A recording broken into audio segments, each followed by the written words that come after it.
제가 예전에 대학교에 있었을 때에 그 교회 찬양 인도자가 찬양을 인도하다가 그런 얘기를 하더라고요.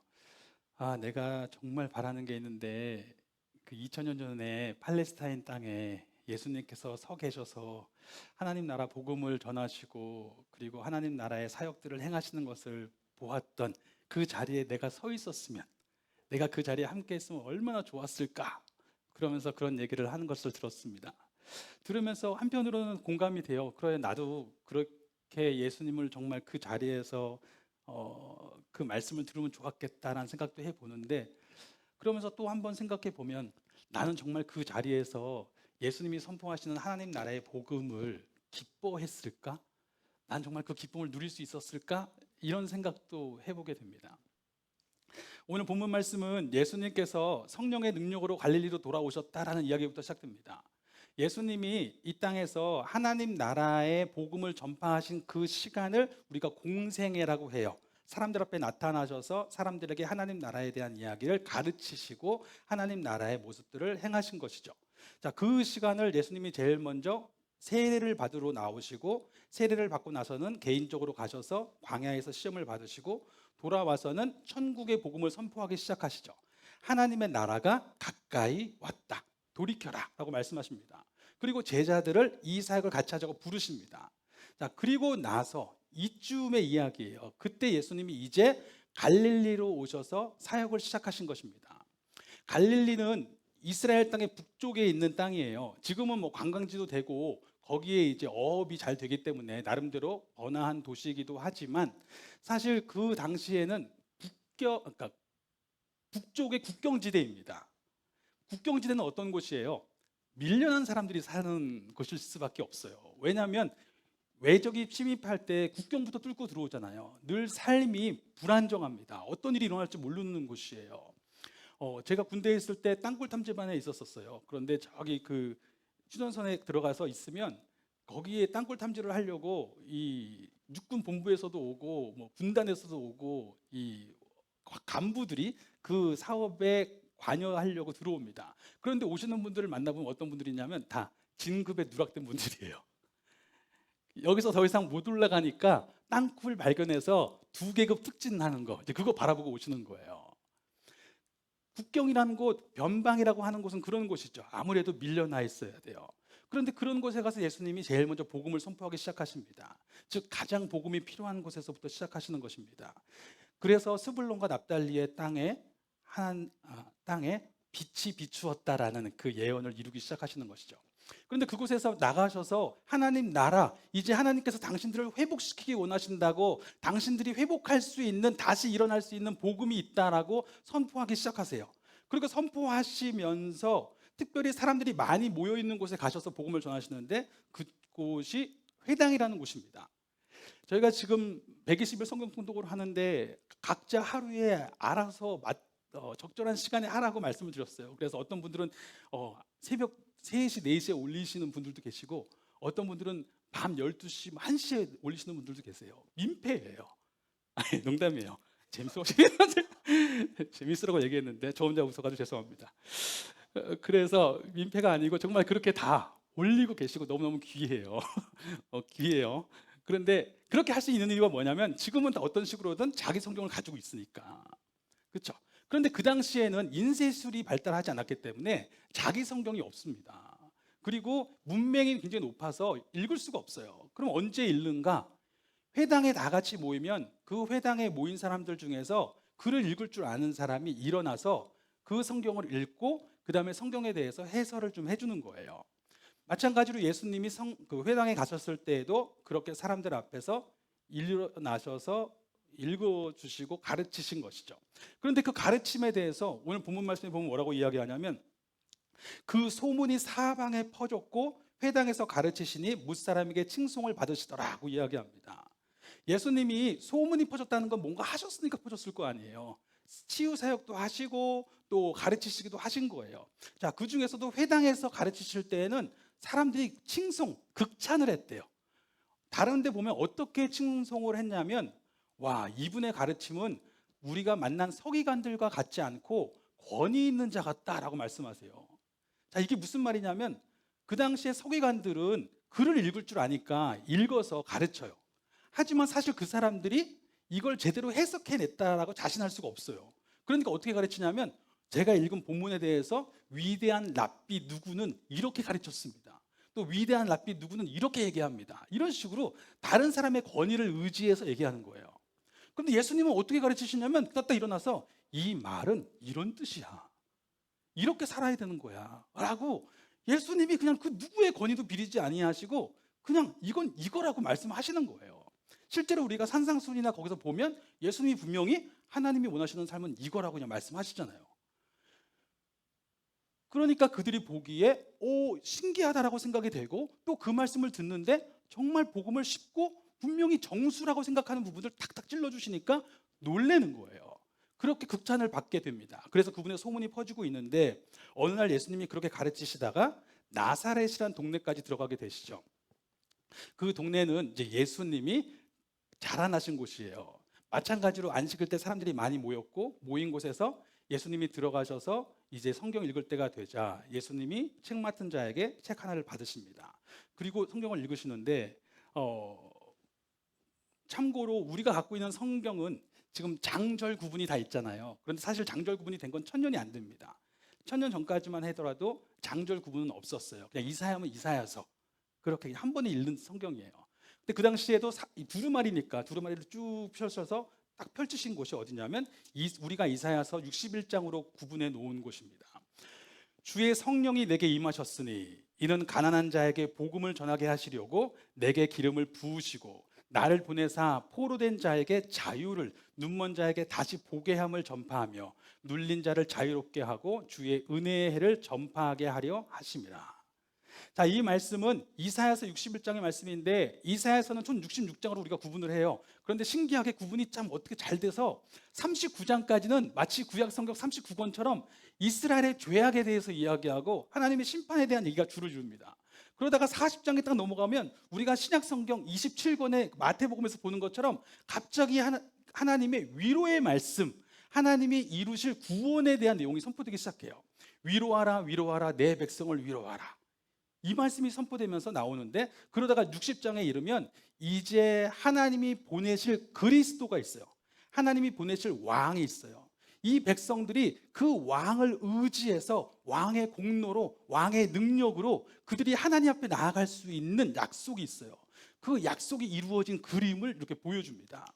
주의 성령이 임하신 이가 가서 가난한 자에게 복음을 전하게 하는데 포로된 자에게 자유를 선포하고 눈먼 자가 다시 보게 함을 전파하고 눌린 자가 다시 자유롭게 되고 주의 은혜의 해를 선포하게 하세요. 은혜의 해가 뭐예요? 결국 그들이 누려야 될 삶의 모습들을 다시 살게 하시는 거예요. 보지 못했던 자들이 다시 하나님이 나와 함께 하심을 보게 하는 거예요. 그전에는 나의 모습 때문에 눌려가지고 내가 하나님 앞에 나아갈 자신이 없는데 그들이 다시 하나님께 나아갈 수 있다고, 내가 자유롭게 살아갈 수 있다고, 내가 하나님 앞에 나아갈 수 있다는 고백을 할 수 있는 사람으로 회복시켜주는 그 은혜의 해, 하나님이 나와 함께 일하신다고 고백하는 그 삶의 자리로 이끈다고 하는 굉장히 중요한 은혜의 본문입니다. 근데 그 본문을 예수님이 읽으신 거예요. 그리고 나서는 사람들이 다 예수님을 보고 있는데 이렇게 말씀하시죠. 이 글이 오늘 너희 귀에 응하였다. 자, 이게 무슨 말이에요? 내가 바로 그리스도다라고 하는 거예요. 그 말씀이 선포되려면 그리스도가 와야 되는데 지금 예수님이 그게 응했다고 말했으니까 내가 그리스도라고 얘기하는 것입니다. 그 말씀을 듣고 나니까 사람들이 그를 증언하고 그 입에서 나오는 바 은혜로운 말을 놀랍게 여겨. 자, 여기서는 이 은혜로운 말을 놀랍게 여겼다는 것은 예수님의 말씀에 은혜 받았다는 얘기가 아니에요. 그 말 자체가 61장 내용 자체가 은혜로운 말이라는 거죠. 그 말을 들었는데 그 은혜로운 말을 예수님이 뭐라고 하세요? 내가 그리스도라고 하니까 그 사람들의 반응은 은혜 받았다가 아니라 놀랐다예요. 이거 뭐야? 이 사람 누구야? 근데 사실 우리가 아는 사람이거든요. 요셉의 아들이잖아. 우리랑 같이 자라난 사람이잖아. 요셉의 아들이 자기가 뭐라고 이런 얘기를 하는 거야? 이렇게 이야기를 하기 시작하는 것입니다. 그러자 예수님이 바로 답변을 하시기를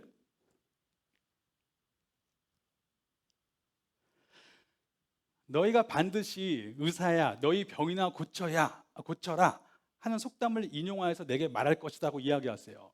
자, 이게 무슨 말이에요? 의사야, 너희 병이나 고쳐라. 자, 의사가 의사라면 아프지 말아야지. 그렇죠? 의사가 왔는데 자기가 아파요. 너무 힘들어요. 그러면은 하는 얘기가 당신 병이나 고치세요. 이렇게 얘기하는 거죠. 의사라면 건강해야 된다. 즉 그리스도라면 당신이 그리스도야? 아니 우리랑 똑같이 나사렛에서 자라고 지금도 신세가 비슷한데 지금도 별 다를 것도 없는데 너가 그리스도면 먼저 너 신세가 저기 왕궁에 들어가 있든지 뭐가 좀 달라져 있어야지 이렇게 이야기하는 거죠. 아니면 이적이라도 잔뜩 보여봐봐. 그러면 너가 좀 그리스도라는 걸 한번 믿어볼게 라고 이야기를 하는 거죠. 그러면서 예수님이 하시는 말씀이 선지자는 고향에서 환영받지 못하는 법이다 라고 말씀하시죠. 그리고 계속해서 예를 드시는데 구약 성경에 엘리야 선지자의 이야기를 합니다. 엘리야 선지자는 구약에 굉장히 유명한 선지자예요. 북이스라엘이 완전히 우상 숭배에 빠져 있을 때에도 이 엘리야 선지자가 하나님 나라의 복음을 전했죠. 하나님의 통치에 대해서 선포했죠. 자, 그런데 어느 날 하나님께서 엘리야를 통해서 이스라엘에 임할 3년 반의 기근을 선포하게 하셨고 그로부터 정말 흉년이 왔습니다. 엘리야 역시도 살아야 되니까 하나님이 그를 피할 곳을 알려주시는데 놀랍게도 그곳이 이스라엘 안에 있는 땅이 아니라 저기 시돈 이방 땅에 사렙다라고 하는 마을로 가게 하세요. 거기서 어떤 과부에게 가서 그곳에서 지내게 하시는 거죠. 그런데 그 과부는 그 덕에 사실은 같이 사는 거예요. 왜냐하면 하나님이 엘리야를 먹여 살리시는 동안에 과부는 엘리야를 먹여 살리면서 같이 그 덕을 보는 거죠. 그러니까 이왕이면 엘리야가 보내더라도 이 이스라엘 안에도 분명히 그런 사람이 있었을 텐데 이스라엘에 있는 과부 중에 한 명한테 보냈으면 그 하나님 나라의 복을 그 사람도 같이 누렸을 텐데 왜 하필이면 이방 사람이야 이거죠. 그런가 하면 엘리사도 마찬가지예요. 엘리사에게 엘리야 다음에 선지자죠. 나아만이라고 하는 시리아의 군대 장관이 와서 내가 나병에 걸렸으니 우리는 지금 나병으로 번역을 하는데 원래 히브리어로는 그냥 악성 피부병이에요. 전염성이 된 어떤 피부병인데 고쳐지지 잘 않는 그런 병. 이제 그 병이 걸렸는데 당신이 선지자라는 얘기를 들었다. 좀 고쳐달라고 하고 선지자가 정말 고쳐줍니다. 그런데 흥미롭게도요. 열왕기 하의 5장의 이야기거든요. 그런데 그 다음에 6장, 7장, 8장 가면 어떤 얘기가 나오냐면 이스라엘 안에 4명의 문둥병자 이야기가 나와요. 아니 왜 이방인 문둥병자는 와서 고침을 받는데 그런 선지자가 있는 곳에서 이스라엘 안에 나병 환자들은 고침을 받지 못하고 그러고 있는 거예요. 이상한 일인 거죠. 그러면서 예수님이 하시는 말씀이 그 이유는 딱 하나라는 것이죠. 왜냐하면 선지자는 고향에서 환영을 받지 못하기 때문이다. 자, 이게 무슨 말이에요? 왜 선지자는 고향에서 환영을 받지 못하는 거예요? 즉 고향 사람들은 그 선지자가 그런 능력을 행할 것이라고 받아들이지 않았다라는 것입니다. 왜 받아들이지 않았을까요? 왜냐하면 이런 거죠. 그 선지자가 선포하는 하나님의 말씀은 듣겠는데 그 사람들의 눈에는 그 말씀보다도 그것을 전하고 있는 선지자가 더 많이 보이는 거예요. 그 선지자는 어떤 사람이냐면 같이 지금 이스라엘에서 살고 있는 사람이에요. 선지자가 이스라엘에서 어떤 대접을 받고 있는지 어떻게 지금 살고 있는지 다 알아요. 우리는 엘리야니까 막 이렇게 보고 있지만 사실은 엘리야는 그때 어떤 사람이었어요? 쫓겨다니는 사람이에요. 대접도 못 받고 무시받고 조롱받는 사람이에요. 850대 1 바알과 아세라 선지자는 이렇게 많은데 자기는 어떠냐면 하나님 나밖에 안 남은 것 같아요. 이렇게 살고 있는 사람이었어요. 그러니까 그 사람들이 보기에는 아니 당신이 이스라엘에서 대접도 받지 못하고 무시받고 조롱받는데 그렇게 하나님의 말씀이 능력이 있으면 당신 자신이 삶이 달라야지. 그렇게 하나님의 이름이 능력이 있으면 당신 삶이나 좀 고쳐보시지 이렇게 생각을 할 수 있는 것이죠.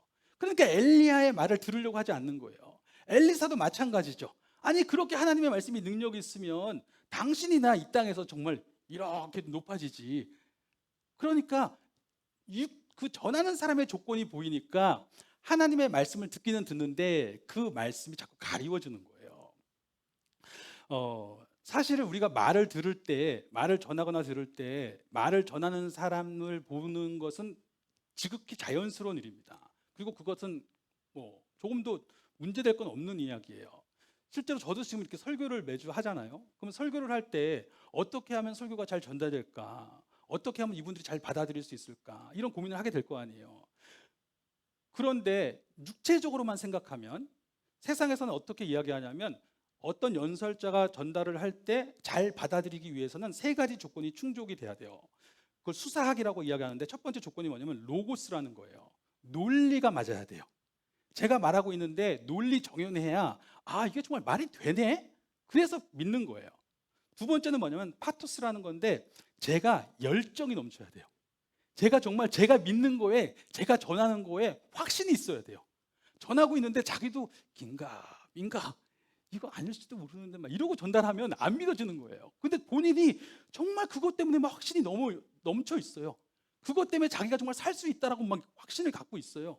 그러면 저거 뭐가 정말 있나 보네. 그리고 듣게 되는 거죠. 그리고 세 번째가 있는데 에토스라는 거예요. 그 사람이 평소에 윤리적으로 믿을 만한 사람이어야 돼요. 그리고 그 사람이 보통 무슨 말을 하면 말을 하는 것과 자기가 사는 삶이 뭔가 좀 매치가 돼야 돼요. 우리가 완벽할 수는 없지만 정말 그렇게 살려고 노력하는 사람이라는 걸 알고 있어야 돼요. 그러면 그 사람은 신뢰가 되는 거예요. 그러면 그런 사람이 얘기를 하면 이거 맞는 것 같아 라고 믿을 수 있는 거죠. 그런데 이게 어떨 때는 득이 되고 어떤 때는 독이 될 수 있습니다. 예컨대 득이 될 수 있는 것은 제가 무슨 말을 전하는데 오늘 제가 말도 좀 잘 안 돼요. 오늘 그런가요? 말도 잘 안 되고 정말 오늘 내가 전하는 내용이 뭔가 논리도 좀 부족해요. 그럴 수도 있어요. 자, 그런데도 불구하고 놀랍게도 어쩔 때는요, 저는 잘 못 전달한 것 같은데 보는 사람이 논리는 오늘 좀 뭔가 딸리는 것 같고 뭔가 좀 정신이 왔다 갔다 하는 것 같아. 그런데 저 열정 좀 봐봐. 그리고 저 사람 평소에 믿을 만한 사람이야. 저 사람은 적어도 거짓말을 하려고 하는 사람이 아니고 정말 자기가 그것을 믿고 살려고 하는 사람이야. 이게 정말 믿어지면 사람들이 일단 받아주는 거예요. 그리고 가장 기분 좋을 때가 언제냐면 이런 거죠. 제가 어디 가서 뭔가 제 말이 맞다는 걸 증명해야 돼요. 그런데 사실 그 사람들한테 어떻게 증명해야 될지 모르겠어요. 그런데 한 분이 계시다가 이렇게 얘기하는 거예요. 야, 내가 이분 알아요.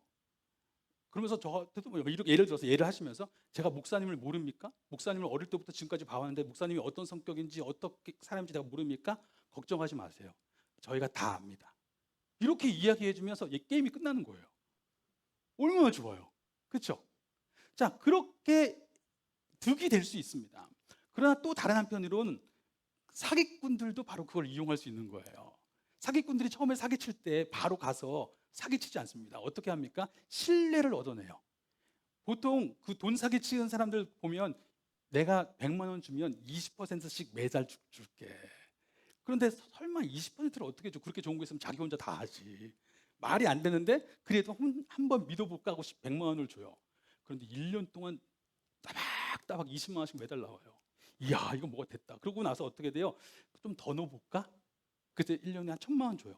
그런데 정말 200만 원씩 따박따박 나와요. 그러면 3년째 됐을 때 한번 가까운 우리 가족들 것도 한번 넣어볼까? 가족들 것도 같이 몇 개 넣어봐요. 그런데 한 3년 때까지 또 그것도 따박따박 줘요. 되는 일이네, 이거 진짜 맞네. 그러면 그 다음부터 대출을 받아서 넣는 거죠, 이제. 그런데 그 사람이 그때부터 연락이 안 돼요. 그러니까 이렇게 믿을 수 있다라는 게 어떤 면에서 사실은 오히려 육체로 아는 게 득이 될 수도 있지만 육체로 아는 게 정말 분별해야 될 눈을 가리우게 되는 가리우게 되는 장애물이 될 수도 있는 거예요. 말을 바꾸면 어떤 사람이 정말 맞는 말을 전하고 있어요. 정말 진실을 대고 전하고 있는데 그 사람이 평소에 이렇게 표현하면 죄송하지만 자기 앞가림도 못해. 말만 번지를 해. 우리가 그 양치기 소년 이야기 거기서 나오는 그런 거죠. 그런 거면 진짜 말해야 돼. 근데 사실은 들어야 되는 얘기예요. 양치기 소년이 외칠 때 정말 들어야 돼요. 그거 사실이에요. 그런데 평소에 그 사람이 안 믿어지니까 들어야 될 얘기를 못 듣게 되는 경우들도 생기는 거죠. 즉 무슨 말이냐면 육체 조건을 따지는 건 당연한 일이에요. 그것은 그 사람을 보게 되는 것은 너무 당연한 일이고 그렇게 신뢰할 만한 사람이 되는 것도 중요한 일이고 그것은 조금도 문제가 되지 않습니다. 그러나 그럼에도 불구하고 우리에게는 당장 눈앞에 보이는 사람, 당장 말하고 있는 내용들 그것들을 분별할 수 있는 보다 근본적인 기준이 하나 필요하다는 거예요. 그 기준이 있어야만 분별이 된다라고 이야기하는 것이죠. 엘리야와 엘리사를 왜 그 이방인들은 받아준 거예요? 이방인들은요, 엘리야 엘리사에 대해서 뭐 그날에서 어떤 취급받는지 잘 몰라요. 그냥 왔는데 하나님의 선지자야. 그리고 하나님의 말씀을 전해. 그러면 그냥 그 말씀만 생각하는 거예요. 그렇죠? 지금 나사렛에서 예수님이 말씀하시는데 나사렛 사람들이 보기에는 예수님은 우리 중에 하나야. 똑같아. 자기 앞가림도 못하는 것 같아. 그러니까 뭐라고 하겠어요? 네가 무슨 그리스도냐 이거죠. 근데 사실은 우리는 성경을 통해서 아는 거죠. 사실 하나님께서는 죄인을 위해서 그리스도를 그곳에 보내신 거죠. 우리와 같은 모습으로 오게 하신 것이고, 누구든지 그 사랑 의지에서 일어나게 하려고 일부러 그런 모습으로 오게 하신 건데, 그 사람들의 입장에서는 그게 안 받아들여지는 거예요. 지금도 현대 유대인들이 기독교 예수님을 받아들이지 못하는 중요한 이유는 어떻게 그리스도가 고난을 받냐는 거예요. 그리스도는 영광 중에 와야 되는데 고난을 받는다는 건 있을 수 없다라고 이야기하는 것이죠. 즉 우리는 분명히 하나님 나라의 복음을 듣지만 그 복음을 판단함에 있어서 육체의 그 기준들에 사로잡히면서 그것을 분별하는 눈이 가리워질 때가 많다라는 겁니다. 그럼 이 본문이 우리에게 말하는 건 뭐예요? 사실 우리는 복음을 받아들였어요. 우리가 복음을 받아들인 이유가 뭘까요? 어떤 면에서는 우리는 이방인이기 때문에 그럴 수도 있습니다. 우리는 이방인이니까 우리는 예수님에 대해 잘 몰라요. 그날 우리가 나사렛에 있었다면 우리도 똑같이 반응했을 줄 몰라요, 사실은. 그런데 우리는 그런 거 생각하지 않고 그냥 우리가 받은 복음만 보는 거예요. 정말 성경대로 오셨네? 정말 오래전에 쓰여진 성경인데 성경대로 오셨고 성경대로 죽으셨고 성경대로 부활하셨네? 너무 분명한 거예요. 그러니까 예수님이 그리스도가 맞네? 그걸 확신할 수 있게 된 것입니다. 하지만 나사렛인이었다면 달랐을 거라는 거죠. 자, 그러니까 우리는 덕분에 믿었다. 그리고 끝은 아니에요. 자, 그러면 여기서 우리가 이 본문 속에서 우리가 또한 다시 한번 들어야 될 메시지는 뭘까요? 이 본문은 분명히 우리에게 얘기하는 것이죠. 분명히 우리가 육체적인 그런 기준들도 중요하지만 우리에게는 그 모든 상황 속에서 분별할 수 있게 하는 중요한 기준이 있어야 된다라고 하는 거예요. 어쩔 때는 내가 좀 잘 되면 사람들이 어때요? 잘 되면 금세 내 계획대로 될 것 같으니까 성급하게 막 갈 수 있습니다. 또 내가 잘 되면 교만해져 가지고 그냥 내 뜻대로 다 될 것처럼 생각할 수 있습니다. 또 내가 힘들 때는 반대로 무력감에 사로잡혀서 아무것도 못해요. 그런가 하면 낙심할 수 있습니다. 상황은 변해요. 그러나 어떤 상황이든지 간에 나로 하여금 그 상황은 알지만 당연히 알아야 되는 거고 이 땅에서 살려면 그것을 아는 것이 나쁜 것이 전혀 아니에요. 그러나 알지만 그럼에도 불구하고 거기서 그 상황 자체에 눌리는 게 아니라 나로 하여금 여기서 무엇을 해야 될지를 분별하게 하는 기준이 필요하다는 거죠. 자, 그것은 우리에게 굉장히 중요해요. 뭐냐면 우리는 이제 하나님 나라의 복음을 들은 사람들이에요. 그냥 사는 게 아니라 그전에 살던 방식은 있어요. 그런데 이제는 다른 삶을 산다라고 하는 사람들이에요. 그러면 우리도 여전히 세상에 살아가면서 하나님 나라를 산다고 하지만 여전히 우리가 만나는 상황들을 보게 되고 때때로 잘 되면 때때로 안 되면 그 상황이 휘둘리는 건 사실입니다. 그럼에도 불구하고 그 상황 속에서 우리로 하여금 이 하나님의 나라를 살려면 하나님 나라를 살게 하는 기준이 있어야 된다는 거예요. 그 기준이 우리를 사로잡아야 된다는 거죠. 그 기준이 무엇인가? 우리가 코로나가 지나고 나서 가장 많이 했던 단어들 중에 하나가 뭐냐면 뉴노멀이라는 단어예요. 뉴노멀. 노멀이 뭐예요? 그 일상이라는 거예요. 그냥 일상적인 늘 그렇게 흘러가는 거예요. 그전에는 우리가 생각하는 일상이 있었는데 코로나가 지나고 나니까 뉴노멀, 새로운 기준이 일상이 된 거예요.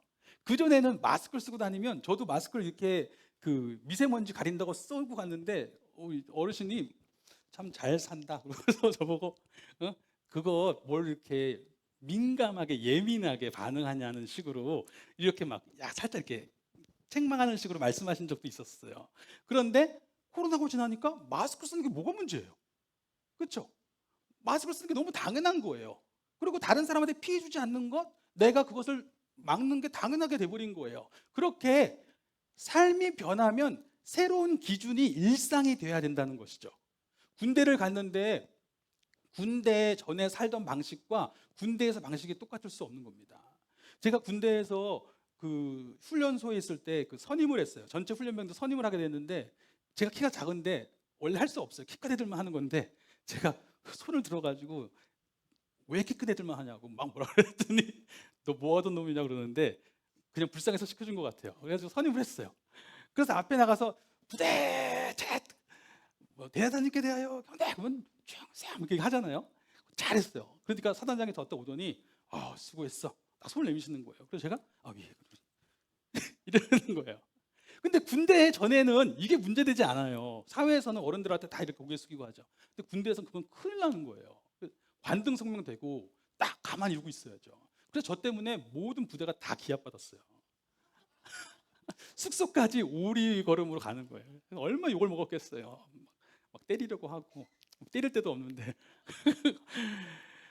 그러니까 새로운 기준이 항상 일상이 될 수밖에 없습니다. 우리가 이민을 갔는데 이민 사회에서 내가 전에 살던 대로 살겠다? 이거 안 되는 거죠. 내가 하나님 나라의 삶을 누리려면 분명하게 나에게 새로운 기준이 일상이 되어야 됩니다. 그럼 그 기준이 무엇인가? 육체의 삶은 날마다 변하겠지만 그럼에도 불구하고 나로 하여금 다시 길을 찾게 하는, 방향을 찾게 하는 기준이 무엇인가? 하나님 나라의 기준은 분명해요.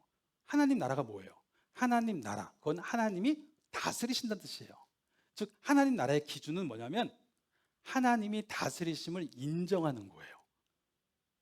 하나님의 다스리심을 인정하는 믿음, 이게 기준입니다.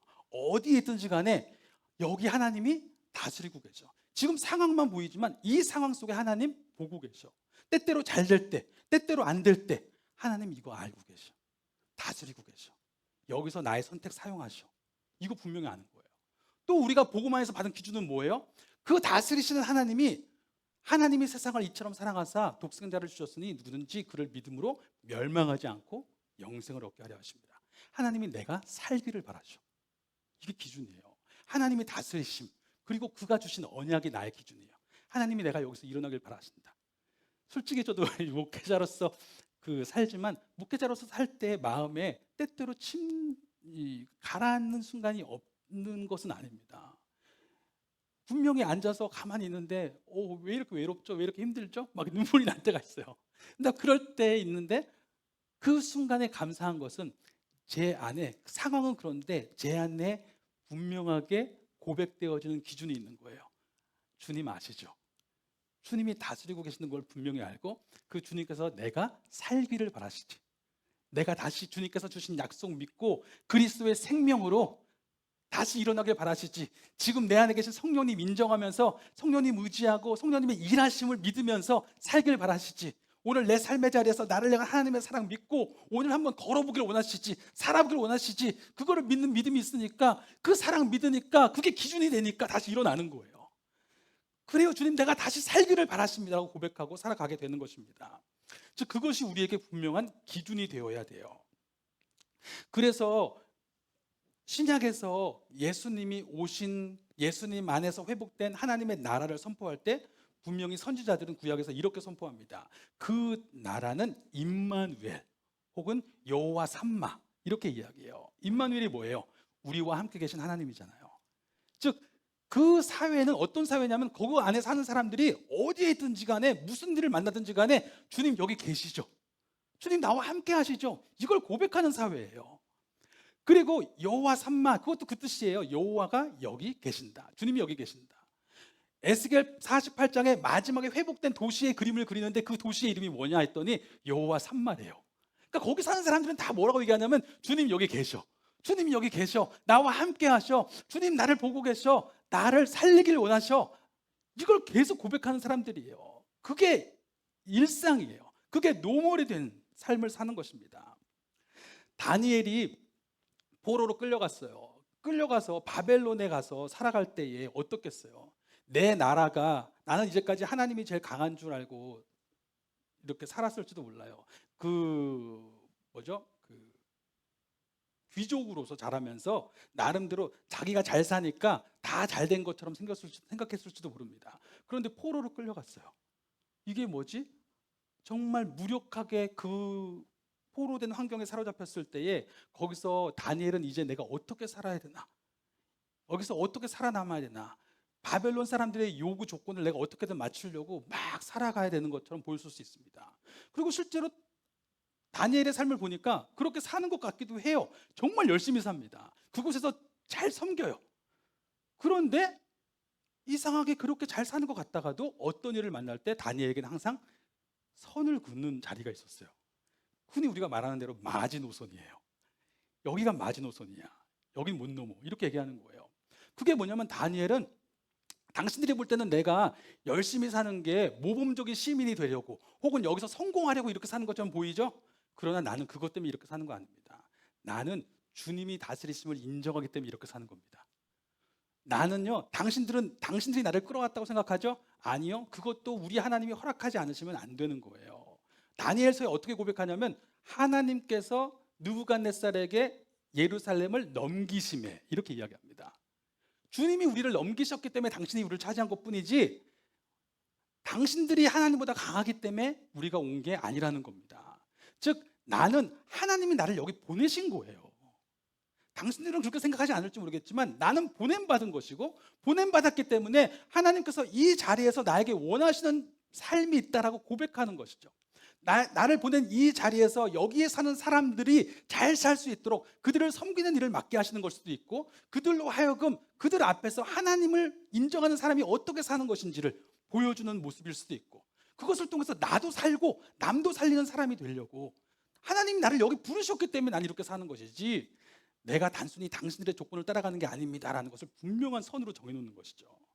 그래서 그 선이 부딪히는 순간마다 내가 왜 여기에 서 있는지에 대해서 바벨론의 우상에게 절을 할 것인지 아니면 나는 하나님 때문에 이렇게 사는 것입니다라고 고백하는 그 선이 맞닿는 순간마다 그는 분명하게 선을 딱 정해서 이야기를 하는 것입니다.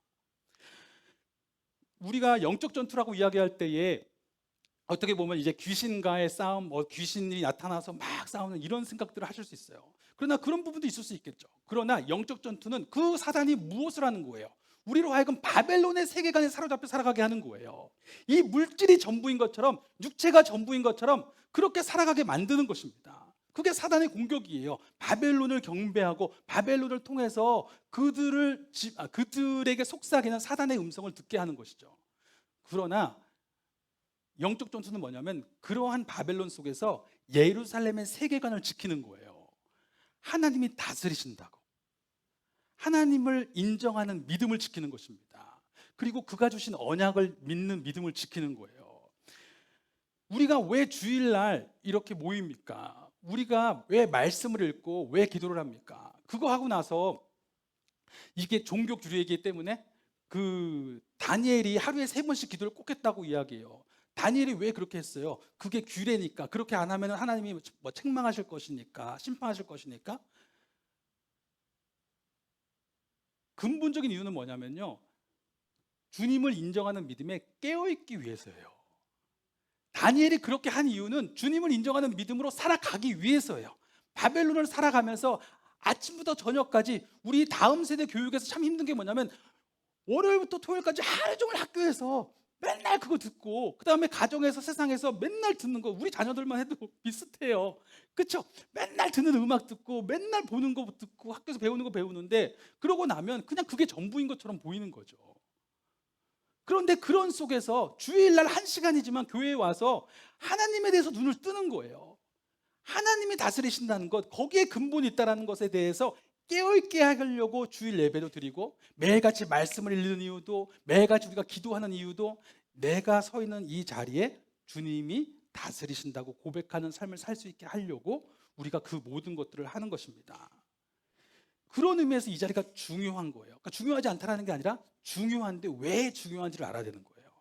여기에 모이는 게 중요하니까 중요한 게 아니라 여기에 모여서 내일 나를 보내신 그 자리에서 어쩌면 지쳐있고 어쩌면 지루하고 어쩌면 아무것도 가진 게 없는 것 같은 그 자리일지 몰라도 어쩌면 너무 많은 것을 가져서 내 자신의 모습이 위대하게 보이는 그 자리일지 몰라도 그곳에서 주님이 다스리신다고, 주님이 이곳에서 나를 보내신 거라고 그렇게 고백하며 살 수 있게 하려고, 그래서 이 자리가 중요한 것입니다. 예수님이 말씀하실 때 마지막에 그 비유들 중에 이런 비유를 하시죠. 그 비유들 중에 적은 일에 충성되었으니 잘하였도다. 너가 천국의 잔치에 참여하라. 혹은 주인의 즐거움에 참여할지어다. 이렇게 이야기합니다. 적은 게 뭐예요? 적다는 건 사소하다는 의미가 아니라 정말 적은 거예요. 가지고 있는 게 정말 없는 거예요. 위기에서는 바닥이 드러나잖아요. 사람이 위기의 순간에 오면 정말 뭘 의지하는지 바닥이 드러나잖아요. 그러니까 그 바닥을 보겠다는 거예요. 그런데 거기서 육체의 조건들을 어쩌면 잘 돼서 그럴 수도 있고 어쩌면 너무 없어서 그럴 수도 있지만 그 조건들을 당연히 육체로서 그걸 안 보지 않아요. 당연히 볼 수밖에 없고 우리는 당연히 그걸 알아야 됩니다.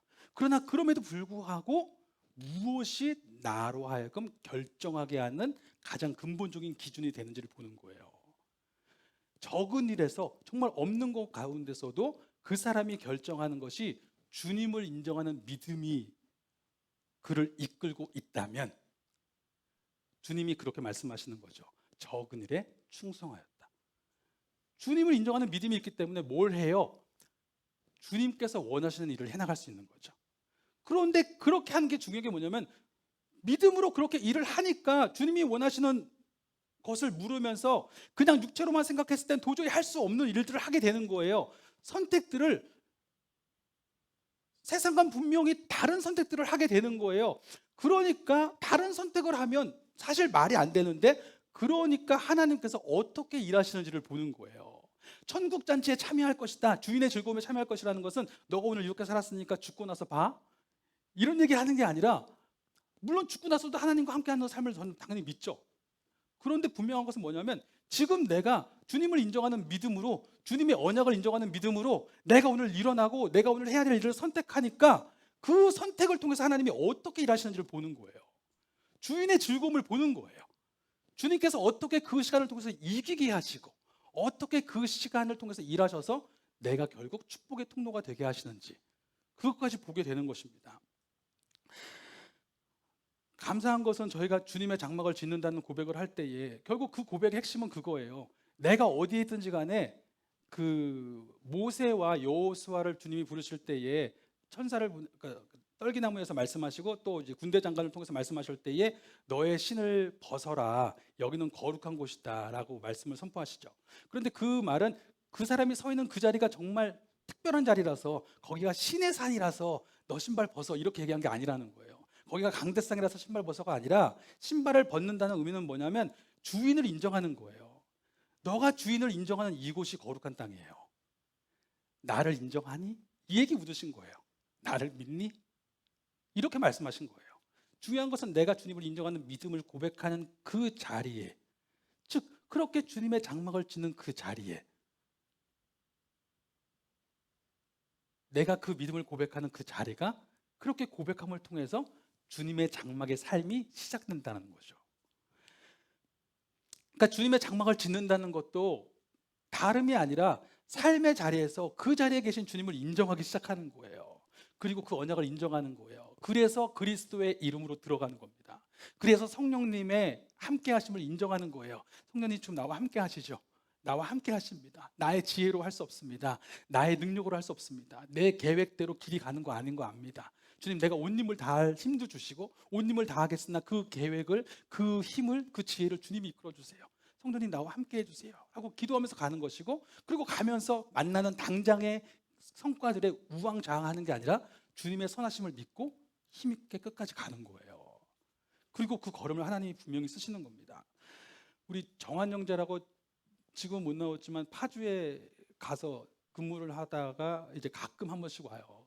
그리고 이제 올해 말에 파견 끝나면 이제 올 텐데 그 정한 형제가 어릴 때 신앙생활 하다가 그리고 이제 오랫동안 신앙생활 안 했대요. 그러다가 저희 교회에 이제 오게 됐죠. 오게 돼서 그 다시 여기 이사 오고 부모님이 한번 교회에 좀 나가보자. 그리고 자기도 너무 힘드니까 정말 힘들었대요. 그래서 한번 나왔는데 나와서 말씀을 듣는 가운데 감사하게 하나님이 그 마음을 만져주신 거예요. 아, 그래 내 삶의 자리가 주님의 장막이겠구나. 내가 정말 주님을 인정하면 주님께서 그 자리에서 역사하시겠구나. 그 고백이 되기 시작했대요. 내가 주님의 하나님 나라의 삶을 누리려면 그 삶은 내가 주님을 인정하는 믿음에서부터 시작되는 것이구나. 그래서 삶의 자리에서 주님의 장막을 인정하기 시작했대요. 주님 여기 계시죠. 그렇게 고백하기 시작했고 그러면서 그리스도의 이름 안에 들어가고 그리고 성령님 나와 함께 하시죠. 아버지의 사랑 믿고 살아가겠습니다. 고백하고 계속 그렇게 살았대요. 근데 그렇게 살면서 자기가 정말 회복됐더라는 거예요. 저한테 정말 하는 얘기가 그거예요. 저 그렇게 살면서 회복됐다고. 회복이 됐고 이길 힘을 얻을 수 있었고 그리고 감사하게 이제 그 다음에 직장과 그렇게 되면서 지금 이제 파견이 나가 있는데 정말 주님의 장막을 짓는다는 것은 내가 그분을 인정하는 것, 그리고 놀라운 것은 그 인정하는 믿음에서부터 내 삶이 하나님 나라의 복을 누리는 삶으로 바뀐다는 것을 내가 고백합니다. 그렇게 이야기를 하는 것을 들었습니다. 저희가 결국 하나님 나라의 복음을 듣습니다. 예수님께서 우리를 그 나라의 삶으로 초대하십니다. 그 삶을 누리는 삶은 아주 작은 것에서부터 시작됩니다. 그것은 주님을 인정하는 믿음이 내 삶의 기준이 되는 거예요. 어디에 있든지 간에 주님의 장막을 인정하고 짓기 시작하는 그 믿음, 거기서부터 천국의 복음이 시작될 것입니다. 아멘.